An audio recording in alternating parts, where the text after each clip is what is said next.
a'la para syuhada, utamanya sahabat-sahabat kita berada di Palestin, di Mesir, di Syria, di Yaman, Selatan Thai, di Rongga, di Marawi, di Malaysia. Seterusnya kita hadiahkan Al-Fatihah kepada para salihin, wali-wali Allah, para muttaqin, para syakirin. Seterusnya kepada kedua ibu bapa kita, guru-guru kita, kaum keluarga kita, kaum muslimin dan muslimat. Al-Fatihah. A'udzu billahi minasy syaithanir rajim. Bismillahirrahmanirrahim. Alhamdulillahi rabbil alamin. Ar-Rahmanir Rahim. Maliki yaumiddin. Iyyaka na'budu wa iyyaka nasta'in. Ihdinas siratal mustaqim. Siratal ladzina an'amta 'alaihim ghairil maghdubi 'alaihim waladdallin. Amin. InsyaAllah untuk menambah baik lagi majlis kita pada malam ini, marilah sama-sama kita berselawat ke atas Nabi sallallahu alaihi wasallam.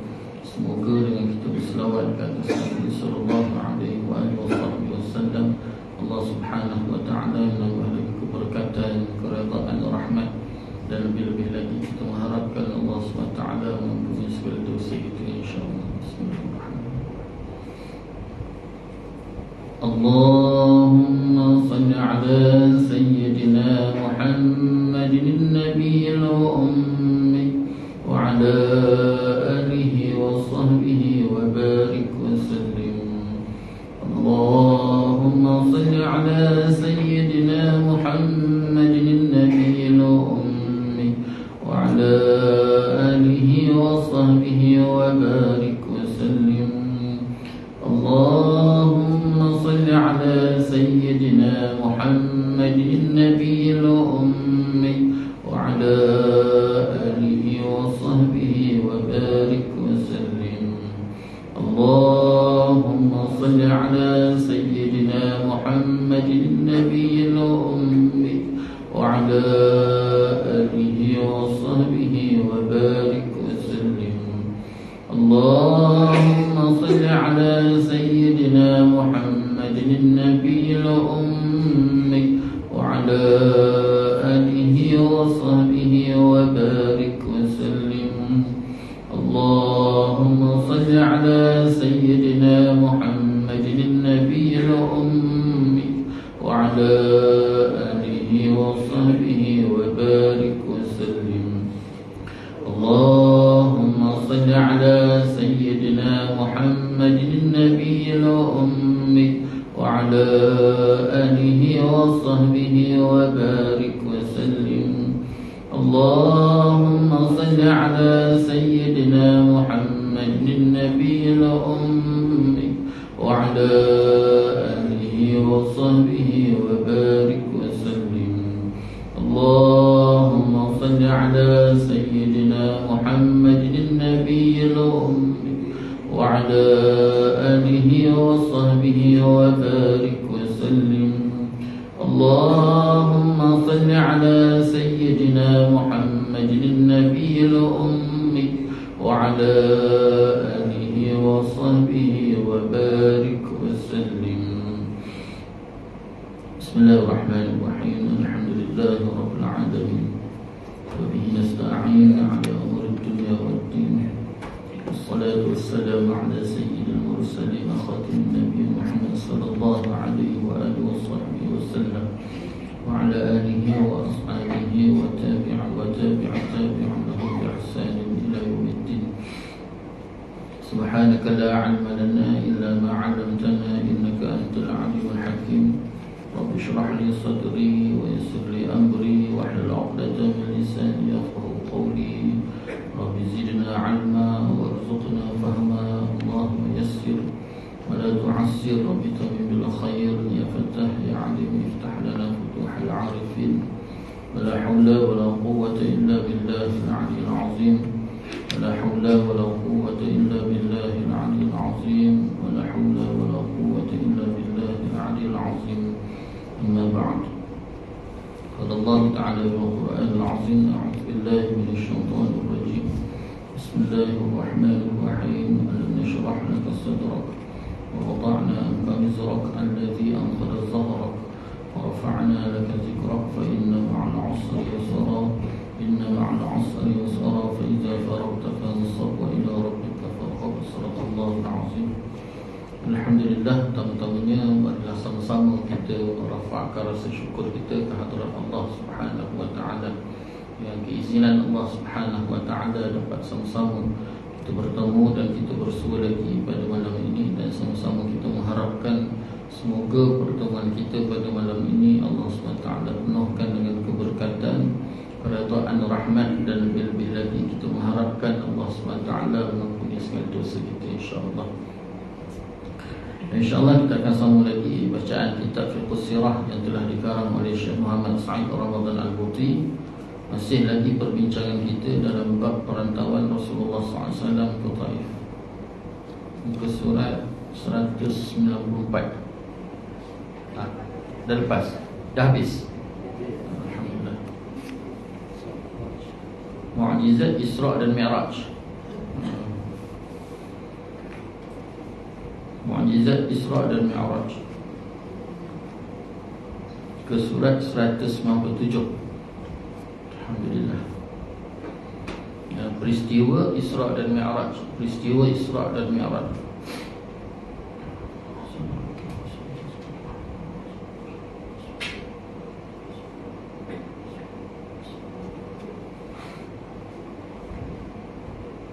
Mu'jizat Isra' dan Mi'raj dimaksudkan dengan Isra' di sini ialah perjalanan yang mulia lagi bersejarah daripada Masjidil Haram di Makkah ke Masjidil Aqsa di Qudus di Palestin. Adapun Mi'raj pula ialah peristiwa naik ke lapisan langit tertinggi di mana Nabi Muhammad SAW telah bertemu dengan Allah SWT. Rabbul Jalil. Kesemuanya ini berlaku dalam semalam sahaja. Peristiwa Isra' Mi'raj ni adalah salah satu daripada mukjizat yang Allah SWT berikan kepada Nabi sallallahu alaihi wasallam. Dan dia adalah kalau bahasa kita sebut apa? Allah nak pujuk hati Nabi. Allah SWT nak pujuk hati Nabi yang terlalu sedih. Kita dah bincang pada pertemuan yang lepas bagaimana Rasulullah SAW itu melalui situasi keadaan sehingga tahun itu dipanggil tahun Khazan. Tahun Khazan ni tahun kesedihan. Pertamanya peristiwa sekatan ekonomi yang dikenakan oleh pembesar-pembesar Quraisy Mekah. Kerana tekanan peristiwa tersebut, lalu sehingga berlaku pula kewafatan Sayyidatina Khadijah radhiyallahu anha dan kematian bapa saudara Nabi SAW yang menjadi tulang belakang orang kuat, iaitu Abu Talib. Kemudian dengan situasi keadaan yang terlalu tertekan, Nabi SAW buat perancangan untuk minta sokongan daripada keluarga yang berada di Taif. Rasulullah SAW berjalan bersama dengan Zaid bin Harithah, anak angkat Nabi SAW, ke Taif. Tetapi apa yang dirancang tidak sebagaimana, apa yang berlaku tidak sebagaimana gambar, apa yang berlaku tidak sebagaimana apa yang berlaku tidak sebagaimana yang dirancang. Sebaliknya, sehingga tahun itu terlalu amat sedih. Lalu Allah SWT nak pujuk Nabi SAW, nak hilangkan kesedihan tersebut, sehingga Allah datangkan peristiwa Isra' dan Mi'raj. Peristiwa Isra' dan Mi'raj ni dua peristiwa yang satu masa berlaku, tetapi dua keadaan yang berbeza dan dua hukum yang berbeza. Satu Isra', dan satu Mi'raj. Isra, Allah SWT perjalankan Nabi SAW daripada Masjidil Haram di Mekah berjalan ke Masjidil Aqsa di Palestin. Itu hukumnya wajib kita imani. Wajib, hukumnya wajib. Siapa yang menyangkal peristiwa Isra' ni mah kafir. Ni ittifaq ulama. Ittifaq ulama bahawa sesiapa yang menyangkal peristiwa Isra' ni hukumnya kafir. Kerana apa? Bertepatan jelas Allah SWT sebut Subhanalladzi asra bi'abdihi laylan minal masjidil haram ilal masjidil aqsa allazi barakna haulahu linuriyahu min ayatina. Maha suci Allah, Allah perjalankan Nabi SAW daripada Masjidil Haram ke Masjidil Aqsa allazi barakna haulahu, yang mana di sekeliling Masjidil Aqsa tu barakna haulahu, diberkati sekeliling dia. Jadi siapa yang menyangkal peristiwa Isra' ni kafir, ittifaq ulama. Kerana jelas ayat Quran Allah Ta'ala sebut. Kemudian peristiwa Mi'raj pula berbeza, iaitu yang dikatakan Mi'raj ini Allah angkat Nabi daripada Masjidil Aqsa naik ke Sidratul Muntaha. Sidratul Muntaha ni tempat yang paling tinggi, sehingga kan tempat tersebut terlalu istimewa sampaikan Jibril AS sendiri pun tak boleh sampai ke situ.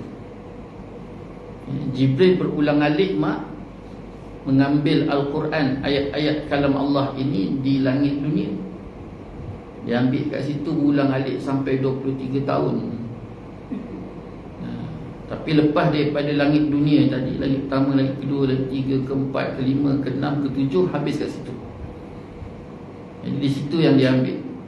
Naik atas lagi dipanggil Sidratul Muntaha. Jibril tak boleh lepas sampaikan peristiwa Mi'raj tadi tu. Jibril boleh hantar Nabi SAW, boleh menemani Rasulullah SAW itu sampai dekat situ saja, habis.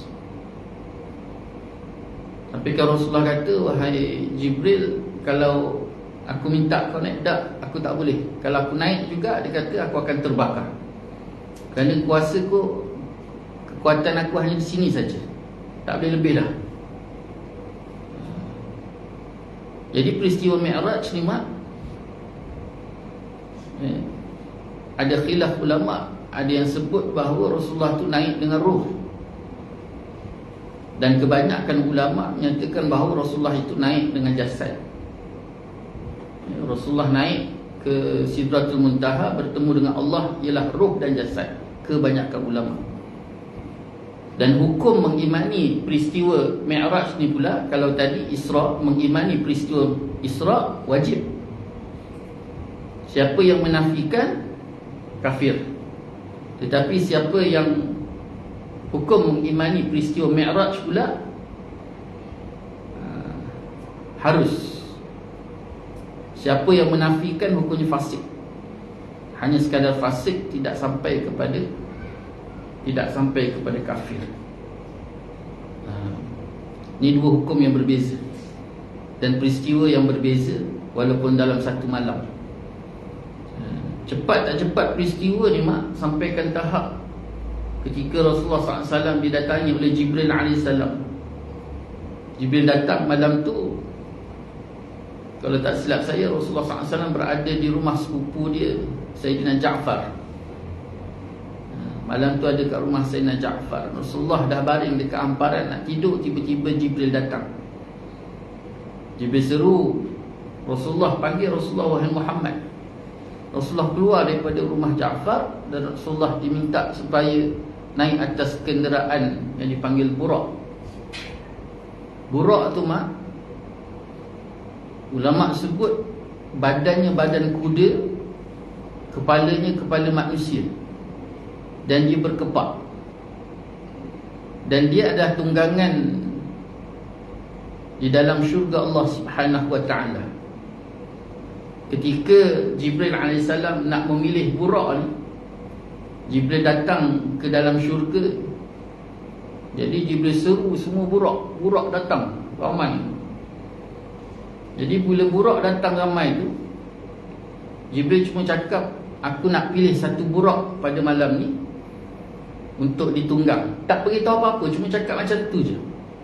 Jadi bila sebut je Jibril nak guna satu burak tu semuanya tadi mak melompat, terbang, menunjukkan keistimewaan masing-masing. Jadi dalam banyak-banyak burak tu mak, ada satu burak tu dia duduk senyap aja. Dia tak ada sibuk macam burak-burak lain melompat, terbang. Jadi akhirnya Jibril memilih burak yang duduk senyap tadi. Jibril pun perintah burak tu supaya ikut Jibril turun ke dunia. Dan pada peringkat awal mak, waktu Rasulullah SAW nak naik atas burak tu, burak tadi tu dia melompat-lompat. Macam orang naik kuda dalam keadaan panggil apa? Liar. Kuda liar nak naik, dia lompat. Tak pernah manusia naik atas badan dia. Sampaikan Jibril ketuk punggung burak tadi. Wahai burak, dia kata, kau tahu tak siapa yang naik atas tubuh kau ni, wahai burak? Burak tu kata, tak, aku tak tahu, dia kata. Lalu ketika tu Jibril kata, wahai burak, yang naik di belakang kau itu adalah Muhammad. Bila burak tadi dengar je nama Muhammad, malu burak tu. Daripada awal dia lihat, dia lompat sampai berhenti. Kerana terlalu malu tindakan burak tadi kepada Rasulullah sallallahu alaihi wasallam.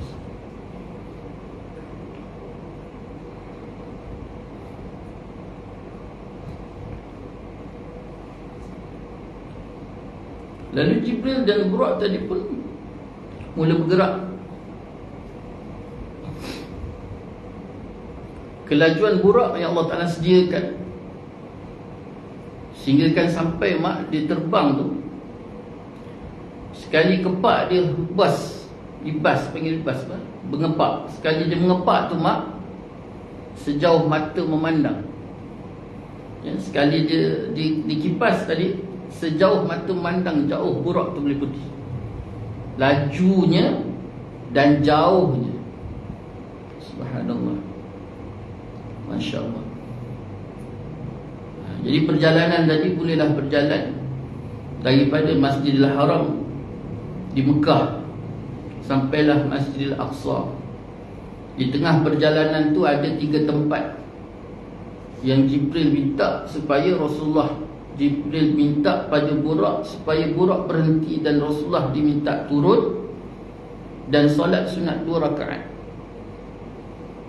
Tempat yang pertama sekali mak, mula dikipas saja, kemudian pertama sekali Jibril minta burak berhenti, turun.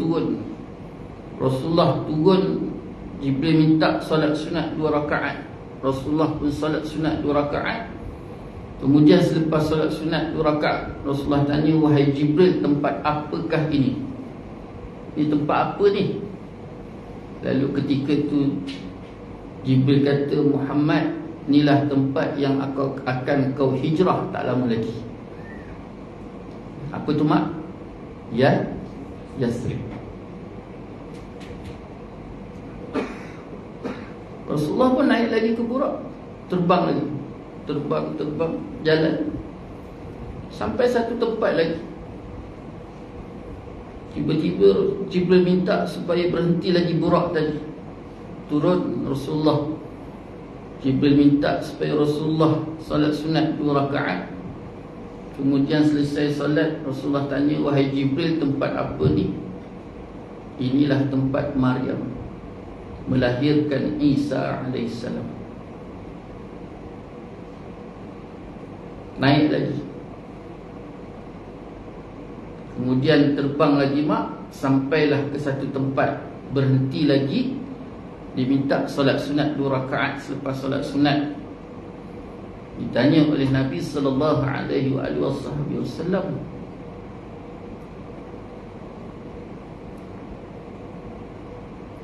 bila ditanya, Jibril menjawab, inilah tempat pertemuan Musa alaihissalam dengan Allah Subhanahu wa taala, iaitu Jabal Tursina, Bukit Tursina. Lalu berjalan lagi terus sampai ke Masjidil Aqsa, disambut Nabi SAW turun daripada Buraq. Yang hari ini tembok tempat orang-orang Yahudi berdoa.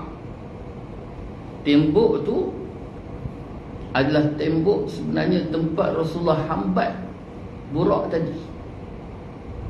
Bukan tempat doa, tempat hambat. Rasulullah SAW hambat Buraq tadi di situ. Dari hambat, kemudian masuk ke dalam Masjid Al-Aqsa, disambut oleh Nabi Allah Adam AS dan diikuti oleh para Nabi. Lalu Nabi disuruh oleh Nabi Allah Adam mengetuai salat sunat 2 rakaat. Seluruh para Nabi dan tidak ada seorang Nabi pun yang terkecuali ketika itu. Tidak ada seorang Nabi pun. Semuanya menyambut kedatangan Rasulullah sallallahu alaihi wasallam. Salat sunat 2 rakaat selesai, Nabi mengutai salat tersebut. Lalu Rasulullah pun diminta oleh Jibril untuk bersedia naik ke langit. Dan Buraq tu habis kat situ. Rasulullah naik ke langit dengan menggunakan tangga. Kalau kita eskalator, naik atas tangga, naik ke atas. Dia naik ke langit pertama, beri salam oleh Jibril. Jibril tanya, beri salam. Malaikat yang menjaga langit pertama tanya, siapa tu? Jibril. Dengan siapa? Muhammad. Kenapa Allah perintah bawa Muhammad naik ke atas? Bawa dibuka pintu langit yang pertama. Naik ke langit kedua, ketiga, kemudian pergi ke syurga, kemudian pergi ke neraka. Itu yang waktu Rasulullah jumpa, Rasulullah pergi ke syurga dibawa ke syurga. Peristiwa ke syurga itulah Rasulullah masuk ke dalam syurga. Tiba-tiba Rasulullah mendengar bunyi tapak kaki. Sehingga Rasulullah bertanya, wahai Jibril, tapak kaki siapakah itu yang telah mendahului masuk ke dalam syurga sebelum aku? Tapak kaki siapakah itu, wahai Jibril, sehinggakan dia mendahului aku memasuki syurga? Lalu Jibril kata, itulah tapak kaki Bilal bin Rabah. Tu waktu Rasulullah balik Rasulullah cerita pada Bilal. Dan Rasulullah tanya, wahai Bilal, apakah amalan engkau, wahai Bilal, sehinggakan sampai tapak kaki engkau mendahului aku memasuki syurga Allah SWT? Jibril kata, tak ada.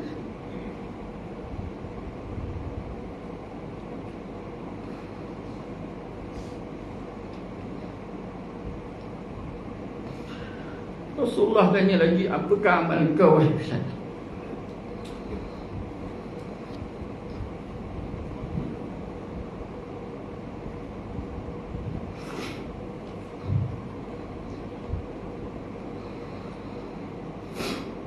Bila kata tidak ada, Rasulullah, kecuali amalan yang biasa.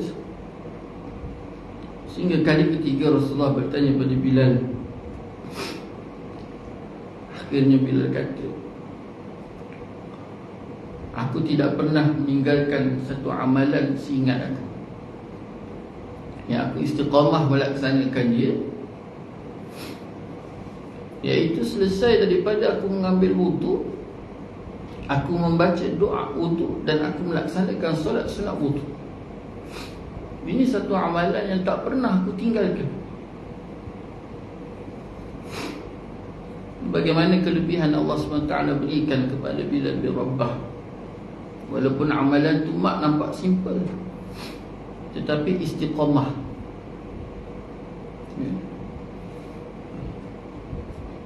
Akhirnya Rasulullah dibawa pergi ke neraka, melihat keadaan neraka. Sehingga kan waktu nak menerima Rasulullah untuk masuk ke dalam neraka tu, malaikat yang menjaga neraka cuba sebaik mungkin untuk memastikan neraka itu tidak panas. Dan akhirnya Rasulullah keluar dalam keadaan ketakutan dan kerisauan kerana melihat keadaan neraka yang terlalu panas dan terlalu amat risaukan umatnya yang akan dibakar di dalam neraka Allah Subhanahu wa taala.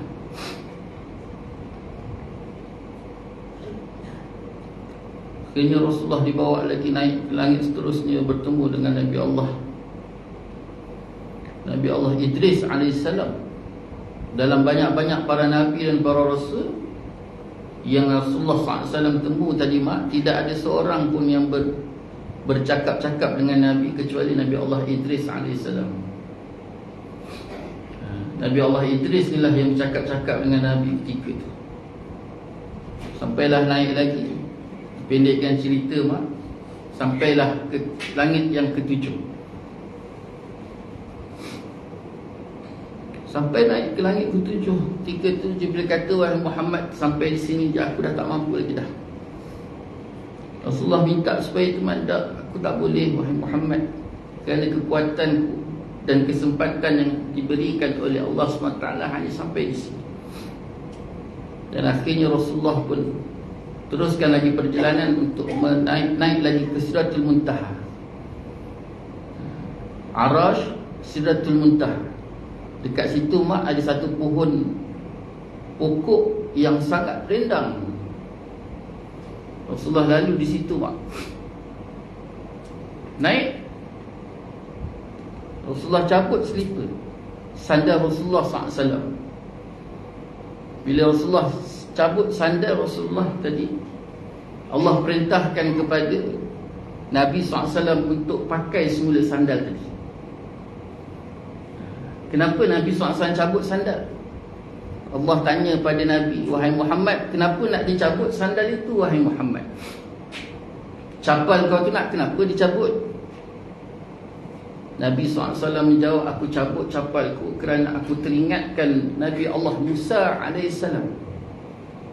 Nabi Allah Musa ketika bertemu Allah SWT di Jabal Tur Sina, Allah perintahkan kepada Musa sebelum naik ke jabal tadi dekat kaki bukit tu belum naik dekat kaki bukit tu, Allah perintahkan kepada Musa supaya Nabi Allah Musa itu cabut sandalnya, cabut di kaki bukit tu, kemudian baru naik atas bukit untuk bertemu dengan Allah SWT, berbicara-bicara dengan Allah. Jadi Nabi teringatkan kisah tersebut, Rasulullah pun cabut sandal tadi. Rasulullah SAW cabut sandal tersebut. Allah tanya, wahai Musa, tak perlu cabut pakai. Nampak betapanya mulia Allah berikan kepada Rasulullah SAW. Dia akhirnya naik dengan capal-capal tadi. Cuba bayangkan capal tu dengan syurga mana tinggi? Capal tu dengan syurga mana tinggi? Capal tu dengan malaikat mana tinggi? Capal Nabi tu dengan kita lagi. Tiga tu tidak ada sesuatu yang paling tinggi, hanya Allah dan juga Nabi yang berada ketika tu bersama dengan Allah, dan capal tu duduk di situ. Dan tidak ada sesuatu yang tinggi ketika itu, semua duduk dekat bawah. Masya Allah.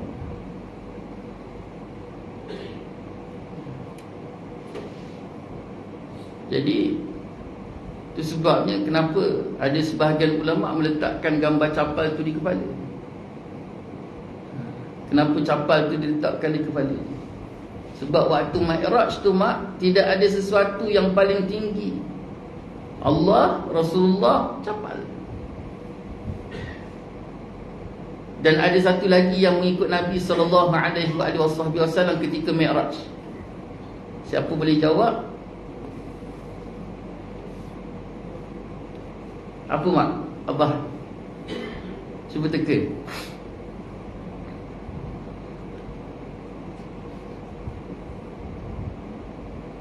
Bulan 1 tu, bulan 1 yang lepas, Allah izinkan saya dengan beberapa sahabat, lebih kurang dalam 25 orang, kami pergi ziarah dan mesyuarat di Temboro, Indonesia.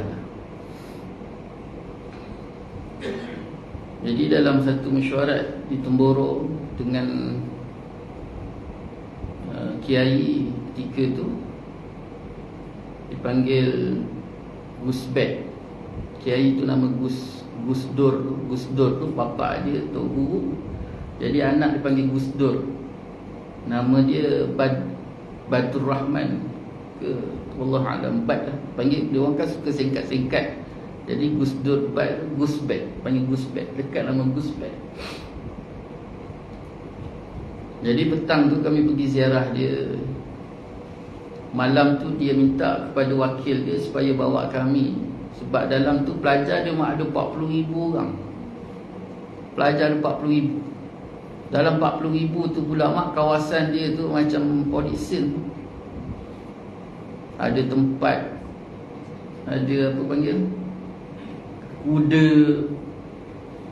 tanaman macam-macam. Cuba bayangkan, besarnya kawasan dia tu, rasa macam satu daerah. Jadi selesai kami mesyuarat petang tu, lepas asar tu kami dibawa berjalan pergi kawasan, pergi tengok kawasan pondok tu.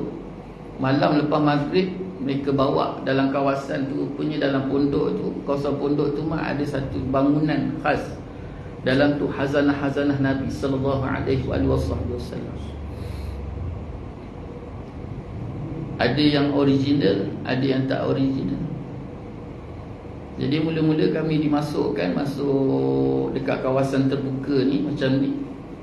Ditunjuklah ada pedang Sayyidina Hasan, kemudian tongkat Imam Ghazali, kemudian ada satu tongkat tu kami tak tahu tongkat tu tongkat siapa.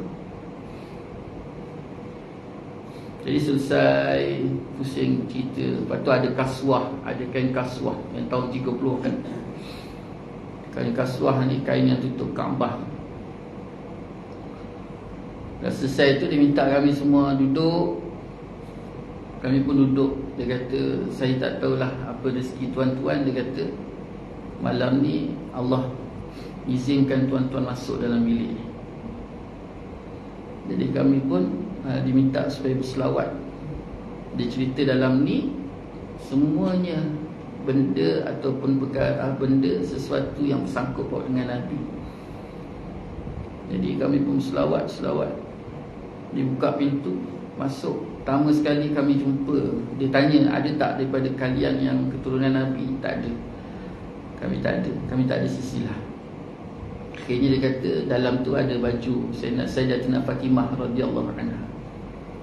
Jadi di samping tu ada satu kotak. Dalam kotak tu ada rambut Sayyidatina Fatimah. Jadi tak boleh buka kotak tadi kecuali keturunan dia, sebab aurat.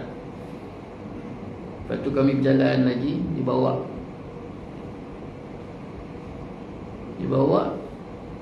dan salah satu tu ada capal Nabi sallallahu alaihi wasallam.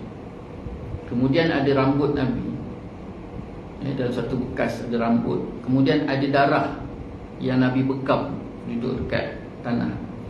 Semua tu mak, dan barang-barang yang kat luar tadi, termasuk pedang apa semua sekali tu, semuanya tadi tu, semua yang dibawa kat situ dalam keadaan telah dikaji. Dia apa panggil? Di DNA dulu di UK, dan membuat dia telah disahkan bahawa benda ni usia dia berapa, tahun bila. Dan menariknya mak, ada salah satu tu, ada satu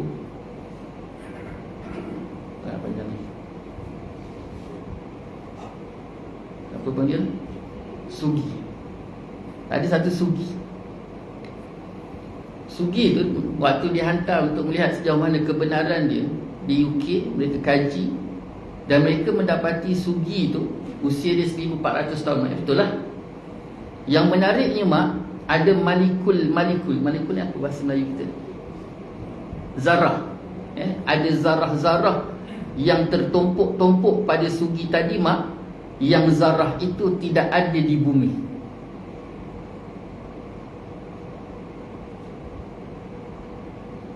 Zarah tersebut tidak ada yang didapati pada melekat pada sugi tersebut, kain sugi tadi mak, tidak terdapat di bumi.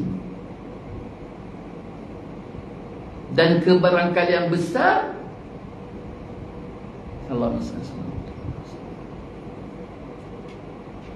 sugi tadi dibawa oleh Nabi SAW sewaktu peristiwa Isra' dan Mi'raj. Allahumma salli alaihi wasallam. Allahumma salli alaihi wasallam.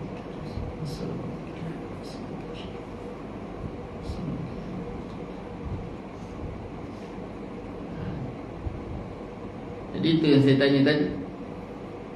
Rasa-rasa apa yang Nabi bawa selain daripada capal tadi, iaitu siwak.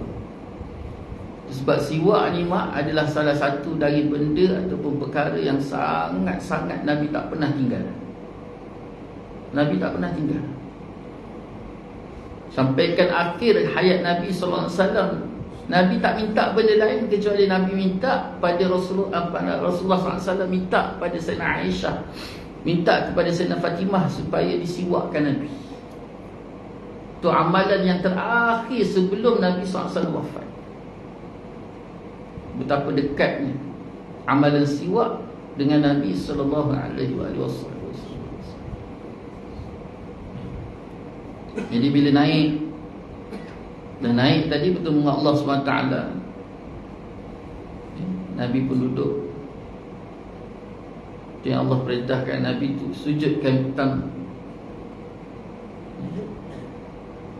Nabi sujud kali pertama disebut at-tahiyyatul mubarakatus salawatut tayyibatu lillah.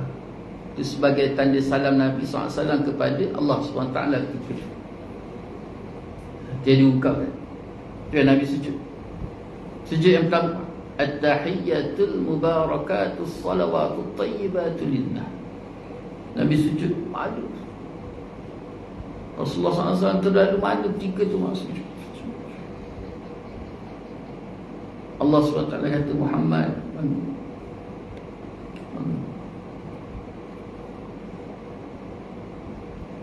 Allah pula beri salam pada Nabi, assalamu alayka ayyuhan nabi wa rahmatullah. Allah beri salam pada Nabi SAW.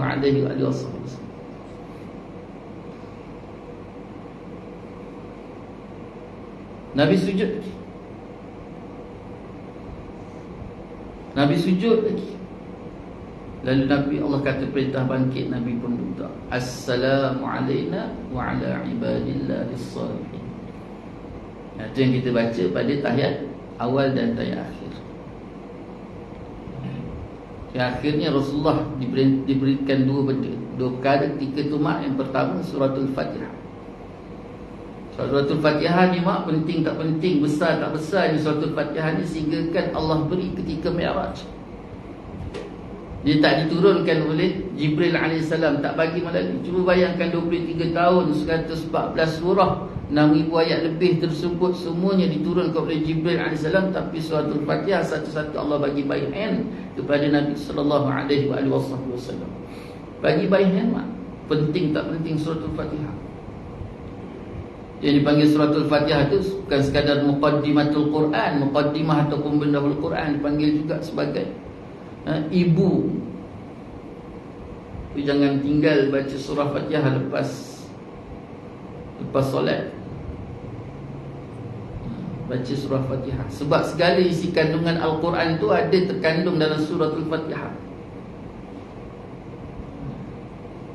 Tapi hebat-hebat suratul Fatihah mak, segala apa yang ada dalam Al-Quran itu terkandung dalam suratul Fatihah, dan segala apa yang terkandung dalam suratul Fatihah itu mak ada dalam basmalah. Jadi jangan tinggal baca bismillah setidak-tidak. Dan ulama sebut kenapa Nabi SAW sebut kullu amrin zibalin la yabda' bi bismillahirrahmanirrahim fahuwa aqta'. Tiap-tiap urusan yang tidak dimulai dengan bismillahirrahmanirrahim, maka urusan itu fahuwa aqta', dia akan terputus, terpotong. Maksud terpotong tu iaitu Allah SWT tidak akan bertanggungjawab atas urusan yang kita buat. Sebabnya apa sekalipun urusan mesti mula dengan bismillah. Nak naik kereta, jalan, mak nak masak, nak potong sayur, potong daging, baca bismillah. Ulama sebut, mak, kenapa kita kena baca bismillah? Allah nak ingatkan pada kita supaya Allah punya kasih sayang tu sangat luas. Sangat luas. Allah nak kita ingat bahawa kasih sayang Allah SWT tu sangat luas. Sangat luas. Yang pahit, yang manis tu, mak, kita lalui satu perkara tu, bukan perkara tersebut yang memberikan kemanisan, bukan satu perkara tu yang membuatkan kita pahit, tapi perasaan kita, hati kita. Yang membuat kerisauan tu hati kita. Yang rasa resah tu hati kita, bukan perkara yang datang. Contoh, mak masak tak sedap, resah tak? Resah. Macam manalah malam ni masak tak sedap. Siapa yang bagi sedap? Allah. Siapa yang bagi tak sedap? Allah. Yang rasa resah tu, mak, hati kita. Benda tu tak bagi resah. Abah sakit, siapa bagi sakit? Allah. Siapa yang sembuhkan sakit? Allah. Yang resah hati mak tu pula bila dengar abah sakit, tengok abah sakit tu pula tu, mak, hati kita resah. Yang duduk kat situ. Jadi tu sebabnya bila sesuatu perkara berlaku ataupun nak buat satu benda, baca basmalah, supaya apa sekalipun yang berlaku nanti, kita tahu bahawa mindset kita, Allah itu kasih sayang dia sangat luas. Sampaikan mungkin pahit ataupun resah pada hati kita, ketahuilah perkara itu tetap dia menggambarkan bahawa Allah SWT itu sangat sayang kita. Itu sebabnya disebut supaya baca basmalah sentiasa. Satu, surah Al-Fatihah. Yang kedua, solat 50 waktu turut jumpa Nabi Allah Musa. Nabi Allah Musa ni, mak, kalau bahasa kita, dalam kalangan manusia yang paling gedebe. Siapa, abah? Sayyidina Umar Al-Khattab. Sayyidina Umar ni paling gedebe, mak. Dalam kalangan para nabi, yang paling gedebe Nabi Allah Musa. Degil. Esok ke akhirat kalau saya jumpa Nabi Allah Musa, saya kena banyak minta ampun dengan dia. Saya suka kata dia degil. Tapi memang degil. Allah kata, kau tak sabar wahai Musa. Bagaimana peristiwa Nabi Allah Musa dengan Nabi Allah Khidir? Betul tak, mak? Kau tak sabar wahai Musa? Tak, aku sabar. Begitu juga peristiwa di Jabatul Sinah pun begitu juga. Allah kata, kau tak sabar? Tak, aku sabar. Tapi tak jadi juga. Degil. Dalam kalangan para nabi ni agak degil Nabi Allah Musa. Dalam kalangan malaikat, mak, yang paling degil? Soalan lagi.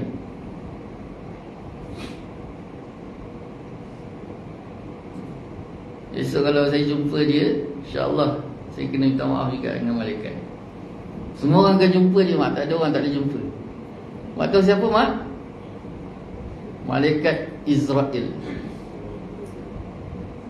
Israel ni paling gede, mak. Tak ada siapa yang akan melepasi Nabi Allah, malaikat Israel. Semua akan jumpa. Kullu nafsin za'iqatul maut. Tiap-tiap yang bernyawa pasti mati. Sampai dia sendiri pun besok akan cabut nyawa dia sendiri. Kenapa saya kata dia degil? Saya kata dia degil sebab waktu Allah SWT jadikan Nabi Allah Adam AS, perintahkan kepada malaikat Jibril turun ke bumi, ambil tanah, 7 jenis tanah untuk bawa naik ke langit buat Nabi Allah Adam, untuk bina tubuh Nabi Allah Adam. Jibril turun, bumi kata tak. Dia kata wallahi wa billahi wa tallahi Aku takkan izinkan kau ambil sebahagian daripada tanahku untuk dijadikan tubuh Adam. Tak, dia kata, aku tak izin. Jibril ni hebat tau mak. Ketua malaikat naik putih mata macam tu je. Ketua malaikat turun balik putih mata mak. Wahai Allah, bumi tak bagi. Allah kata tak apa, aku suruh satu lagi malaikat. Saya tak ingat malaikat yang kedua turun, pun putih mati. Wallahi wa billahi wa tallahi, tak izin. Balik putih mati. Allah perintah pada Israel. Waktu tu Israel tak ada kerja mak. Malaikat-malaikat ni waktu tu belum ada kerja. Jibril pun tak ada kerja lagi. Jadi malaikat-malaikat ni kebanyakan mereka masih belum ada, kecuali yang jaga arash, yang dah tentu duduk pokok susi tu dah. Ni yang termasuk Israel pun tak ada kerja masa tu. Jadi Allah Subhanahu Taala perintah kepada Israel supaya turun ke bumi. Wallahi wa billahi wa tallahi, bumi kata, dah, aku tak izinkan. Kata, macam mana aku tak izin pada Jibril, pada malaikat yang kedua datang tadi, dan kau pun aku tak izin. Israel kata apa? Kira apa aku? Aku kira Allah perintah. Aku kira Allah perintah, dia kata. Dia ambil mak, dia ambil kira apa? Aku sumpah kau, aku kira perintah Allah. Satu. Kemudian yang kedua, bila naik sampai ke atas, Allah pun bina tubuh Nabi Allah Adam 200 tahun.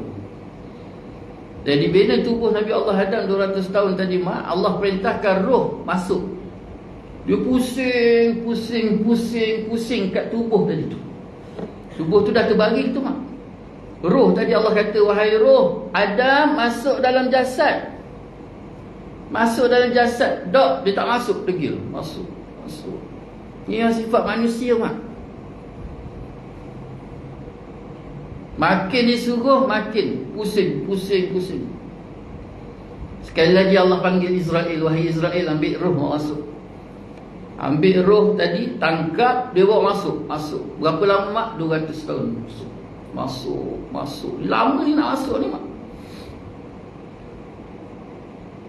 Akhirnya Allah kata dah selesai peristiwa dengan Nabi Allah Adam tadi. Roh dah masuk, Nabi Allah Adam pun dah bangun dan sebagainya. Allah kata, wahai Israel, hari ini aku perintahkan kepada engkau supaya engkau cabut segala nyawa makhluk.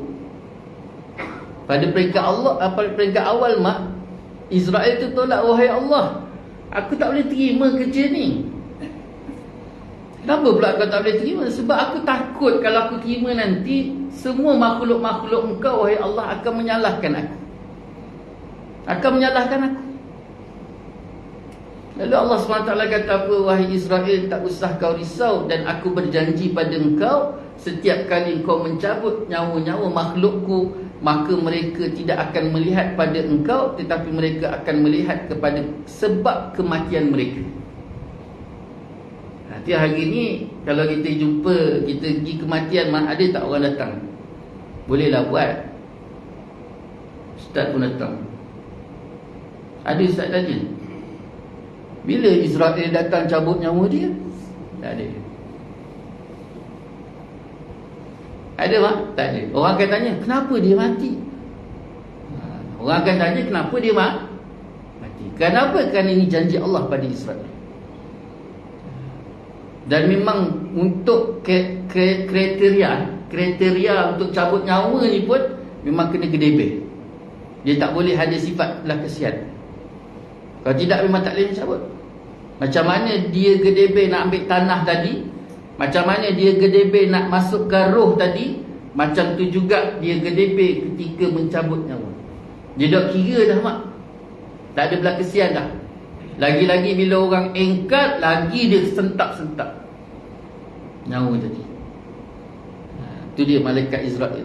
Jadi dua, pertama Fatihah, yang keduanya iaitu solat, turun sampai jumpa Nabi Allah Musa. Nabi Allah Musa tanya, wahai Muhammad, apa yang Allah bagi pada engkau? Yang pertamanya Allah bagi Fatihah, dan yang kedua Allah syariatkan solat 50 waktu. Wahai Muhammad, dah kena balik pada Allah. Balik pada Allah, dia kata. Balik, kau kena minta kurang. Aku punya umat yang besar, yang gagah, yang panjang usia ni pun tak mampu nak solat sebanyak tu, ni lagi umat kau yang kecil-kecil. Kita ni kecil mak. Kita kecil. Yang balik ulang alik. Sebenarnya sebab je tu. Hakikat sebenar tu salah satu Allah berikan kelebihan kepada umat Nabi besar Muhammad SAW. Solat dia sehari semalam 5 waktu, tetapi pahalanya tetap 50. Memang Allah nak bagi sebenarnya. Itu je. Baliklah mak. Sampailah ke Masjid Al-Aqsa, turun, malaikat Jibril sambut, kemudian turun balik semula ke Masjid Al-Aqsa, naik atas Buraq, kemudian dipendekkan cerita balik ke Mekah. Sampai di Mekah ke rumah Ja'far, mak, malam tu ada riwayat kata rumah Ja'far. Balik dalam keadaan pintu tadi masih lagi bergoyang. Pintu dulu bukan pintu sekarang. Pintu sekarang tolak lagi, tolak kan. Tak, sekarang dulu. Ingat tak pintu rumah lama-lama dulu? Dan bila kita masuk kan bunyi pintu kek. Pintu tu masih goyang. Dan juga hamparan Nabi SAW kan, waktu Jibril datang tadi, hamparan Nabi dah baring dah nak tidur. Jibril seru daripada luar rumah tu, duduk di antara langit dan bumi. Wahai Muhammad. Rasulullah bila dengar je, Rasulullah ni tak boleh dengar panggilan Jibril. Bila dengar saja mak, ya Allah, rindu sangat. Terlalu rindu. Pertama, rindukan Jibril atas persahabatan dengan Jibril. Yang kedua, yang paling rindu sekali ialah nak mendengar kalam Allah. Allah berkalam-kalam dengan Nabi SAW. Itu sebabnya mak ambil Quran, mak letak, mak buka lah ayat apa, mak buka lah surah apa, mak buka lah mana sekalipun mak baca tetap ayat tu akan kena kita mak.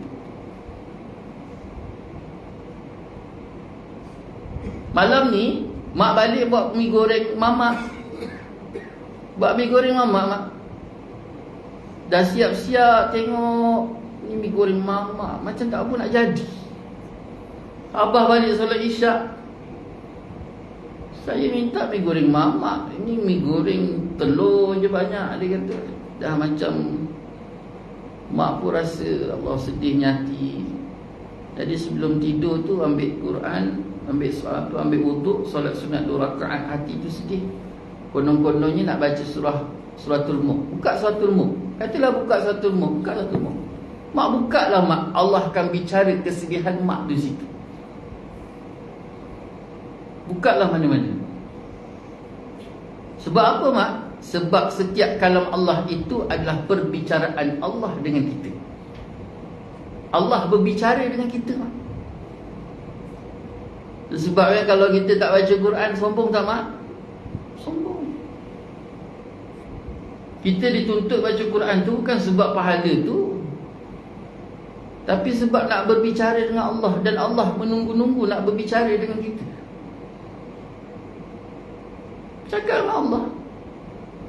Sebabnya Nabi SAW tu menanti-nanti Jibril tu datang tu mak. Kenapa? Kerana nak dengar Allah Ta'ala tu berbicara, bercakap-cakap. Bacalah mak. Tak faham sekalipun bacalah, kerana di situ ada ubat, ada penawar, ada penjeju. Baca. Tak faham sekalipun lebih baik baca daripada terus tak baca. Bukalah. Di mana sekalipun pasti ada ayat yang akan menyentuh hati dan perasaan kita. Bagaimana Allah berbicara dengan kita. Wallahu a'lam. Kita berhenti ke situ.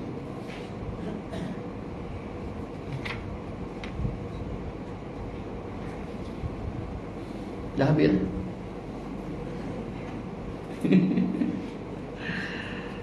InsyaAllah kita sambung pada perenggan yang kedua. Pendapat sejarah telah berbelah bagi tentang masa berlakunya peristiwa Isra' dan Mi'raj. Wallahu ta'ala a'lam. Jadi itulah kisah mak. Tak ada ubat mak atas dunia ni, kecuali kita baca ubat tu pada ayat Quran, kalam Allah. Dan mak bacalah kisah Nabi. Kisah Rasulullah ni mak, apa sekalipun yang berlaku kepada kita ni mak. Berapa orang dekat dalam ibah? Katalah berapa orang dalam ni? 20? 50? Abah katalah 50 ni maknanya ada 50 masalah. Betul tak? Mak ada masalah mak ada masalah mak, ada masalah mak, abah ada masalah, semua ada masalah. Ada pahit dia, ada kesusahan yang dilalui dia. Mak, 50 orang yang lalui kesusahan dalam ni mak, 50 orang ni, jangan kata 50 orang, 37 juta, berapa bilion sekalipun manusia yang ada kat dalam dunia ni mak, semua kesalahan, semua kesusahan, kepayahan, keperitan, baik kepayahan, keperitan pada diri kita sendiri, pada pasangan kita, pada kita rasa masalah dengan pasangan kita, kita rasa masalah dengan anak kita, kita rasa masalah dengan jiran kita, kita rasa masalah dengan mak ayah kita, kita rasa masalah dengan masyarakat kita, kita rasa masalah dengan pemimpin kita, apa sekalipun, semua masalah tu mak yang dikumpulkan mak, semua masalah itu ada dalam kehidupan Nabi lalui. Nabi sakit, kita sakit tak? Sakit kita, Nabi lagi sakit. Nabi susah lalui kehidupan dalam rumah tangga dia mak. Cuba bayangkan mak. Abah gaduh dengan mak boleh tidur malam tak? Abah gaduh, mak gaduh dengan abah boleh tidur malam tak? Cuba mak bayangkan mak, Nabi SAW berapa orang isteri dia? Ada dia kata 10, ada dia kata 11. Cuba bayangkan 10 orang, 11 orang isteri Nabi ni mak, ada 2 kelompok, ada 2 kumpulan. Satu geng, grup Aisyah, Hafsah, anak Sayyidina Abu Bakar, anak Sayyidina Umar, and the gang ni satu grup. Ummu Salamah yang tua-tua ni satu grup. Ni tak ngam ni mak. Abah sakit pada mak seorang, Rasulullah 11 orang. 11 orang mak pedih kepala. Itu sebabnya jangan kita kata alah dia Nabi. Dah. Ayat apa yang berlaku mak pada kita, itu berlaku pada Nabi. Sampaikan hebatnya penangan isteri-isteri Nabi SAW ni. Hebatnya penangan tu sampai Allah sendiri pun pernah menegur isteri-isteri. Sampai Allah Ta'ala kata, kalau kau dah tak nak sangat duduk dengan Nabi, aku perintahkan Nabi ceraikan kamu semua, lalu akan aku gantikan isteri yang jauh lebih baik. Besarnya masalah yang berlaku dalam rumah tangga Nabi. Kenapa jadi sedemikian? Kerana Allah nak dan Nabi nak. Bila kita ada masalah, Nabi cakap kat telinga kita, ada aku dah lalui, sabar.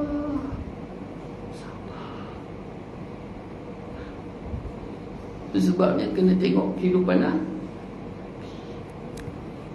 Tak ada ubat lain mak. Tak ada ubat lain.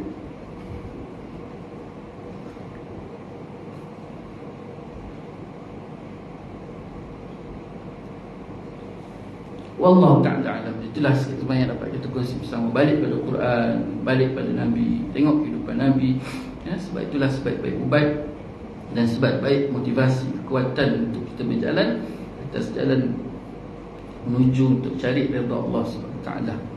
Yang baik itu daripada Allah, yang tidak baik itu untuk kelemahan sendiri. Semua maaf atas segala salah kata, salah bicara, mohon maaf atas segala-galanya. InsyaAllah kita majlis dengan tasbih kafarat.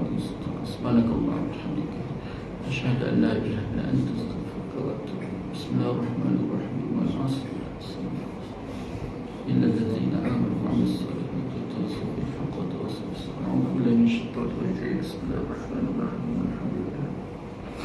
والصلاة والسلام على سيد المرسلين وعلى آله وصحبه أجمعين. اللهم ربنا ظلمنا أنفسنا وإن لم تغفر لنا وترحمنا لنكونن من الخاسرين. اللهم اغفر لنا ذنوبنا ولوالدينا وارحمهم كما ربونا صغارا، ولجميع المسلمين والمسلمات والمؤمنين والمؤمنات الأحياء منهم والأموات برحمتك يا أرحم الراحمين. اللهم اجعل خير أيامنا يوم نلقانا وأنت راض عنا يا الله، وأنت راض عنا يا رحمن، وأنت راض عنا يا رحيم ذا الجلال والإكرام. واختم بالصالحات أعمالنا، توفنا مسلمين، توفنا مؤمنين، توفنا متقين، توفنا والصديقين والشهداء والصالحين وأهل الباقع واغفر لنا ولوالدينا ولمشايخنا والمسلمين أجمعين برحمتك يا أرحم الراحمين. ربنا هب لنا من أزواجنا وذرياتنا قرة أعين واجعلنا للمتقين إماما. ربنا لا تزغ قلوبنا بعد إذ هديتنا وهب لنا من لدنك رحمة إنك أنت الوهاب. ربنا آتنا في الدنيا حسنة وفي الآخرة حسنة وقنا عذاب النار. وصلى الله على سيدنا محمد وعلى آله وصحبه وبارك وسلم. الحمد لله رب العالمين. تقبل الله منكم. بالله التوفيق. والسلام عليكم ورحمة الله تعالى وبركاته.